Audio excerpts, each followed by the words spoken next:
So welcome back. This is video 2. If you've watched video 1, please watch video 1 first. But if you watched video 1, we made a checkmate in one puzzle on the demonstration board. Here it is again to remind you.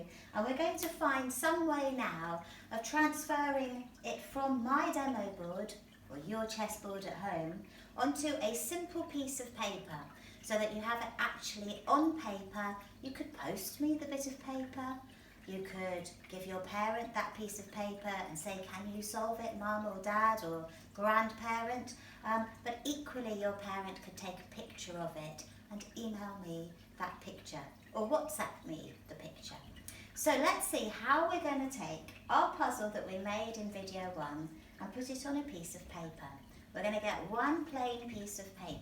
Okay, so I have a simple plain piece of paper, and first of all I'm going to make a chessboard, and it's roughly square, and I know that a chessboard has 64 squares on it. So when I first make my square, that feels like quite a tall order. How am I going to put 64 different squares in there right now? If you're nice and neat, you could use a ruler. I'm hopeless, I'm not neat, but I do know a nice easy way of putting 64 squares on this piece of paper right now easily. And the first thing I'm going to do is draw a line cutting my square in half. I have 2 halves now, and I need that actually to be 8 columns, and I've only got 2 columns. So I'm going to chop each of my 2 columns in half, and let's see how many columns I've got now. 1, 2, 3, 4. Now I said I needed 8 of them. So I'm going to chop each one of my columns in half again. Here we go. Halved. Halved. I'm getting good at straight lines. Ish.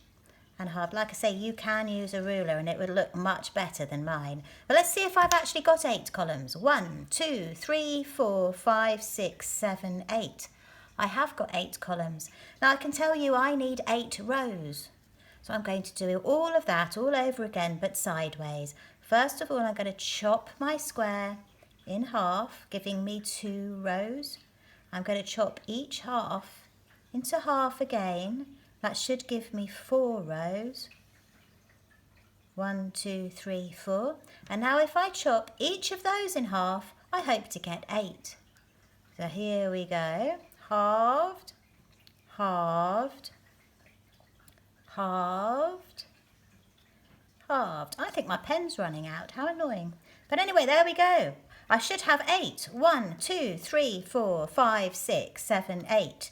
Now, for those of you who are good at maths, if I've got 8 rows and 8 columns, I will have 8 times 8 squares on that board, which is 64, which is what a chessboard has. Now, it's not a chessboard really until I've put the notation on it. I like to see the notation. So for those of you who know, the small letters go along the bottom, A, B, C, D, E, F, G and H, and the numbers will go up the side. 1, 2, 3, 4, 5, 6, 7, 8. So now we have, if you like, a grid reference for our chessboard. The only thing is that at the moment all the squares are white, and we know perfectly well that the chessboard is black squares and white squares. When we look at a chessboard, when we sit down to play a game, there always should be a white square in the bottom right hand corner as you look at the chessboard. And our opponent sitting there should also have a white square in their bottom right hand corner. So if I know that's got to be a white square, I'm going to make that one black, and I'm going to make each one every other square. So there we have the first rank. On the second rank, I will offset it. So here we go. And if I've got this plan right, I should find that my opponent's square stays white. Let's see if that's still white when I get to the top. So here I am making the black squares, leaving the white squares. And I'm going to try and speed up because I'm sure you don't really want to spend your time watching me do lots of little sideways lines. I'm halfway through because I just got to row 4, rank 4 there.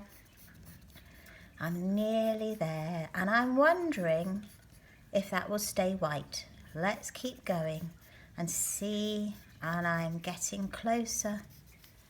And for those of you who are very good at art, I got the feeling your chessboard will be a lot neater than my chessboard, but it doesn't matter if it isn't, because this is good enough. And there we go, I finished.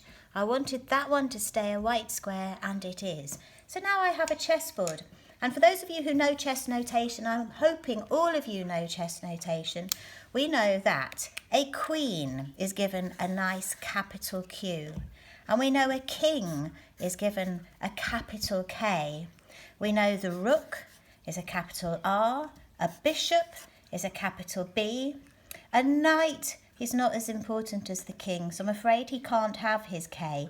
He has an N. And usually the humble pawn has nothing at all.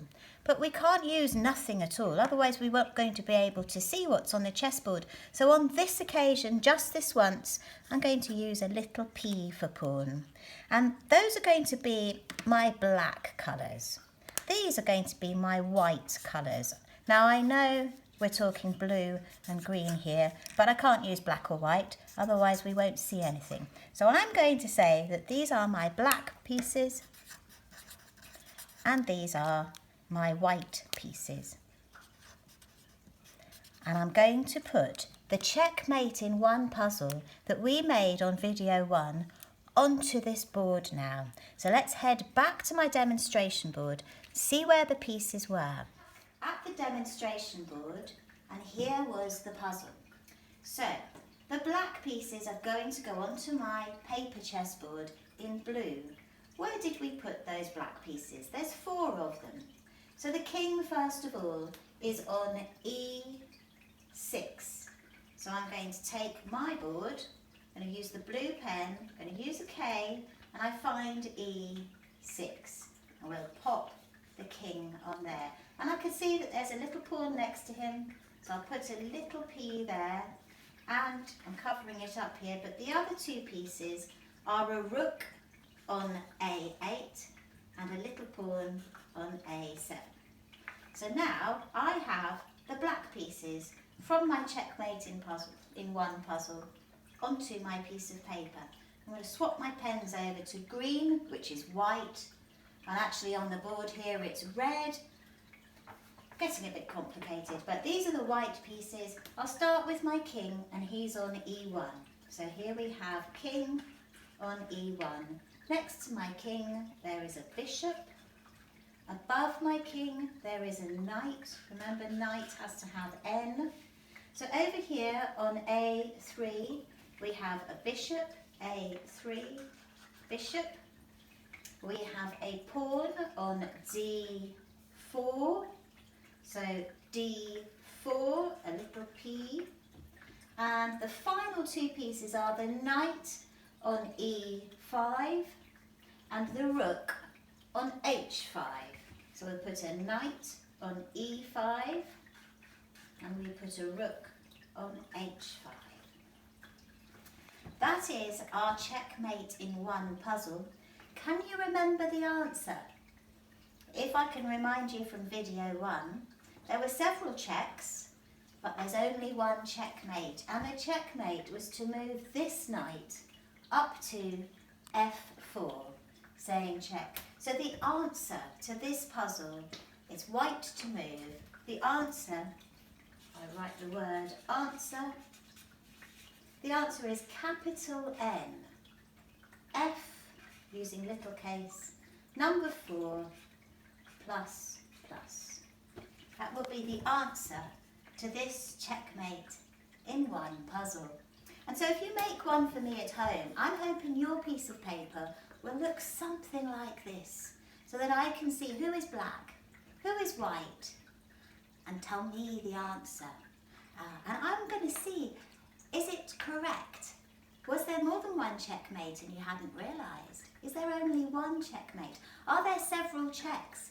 Is this an exciting puzzle that I can actually use next term as one of the Checkmate in One puzzles for you to solve?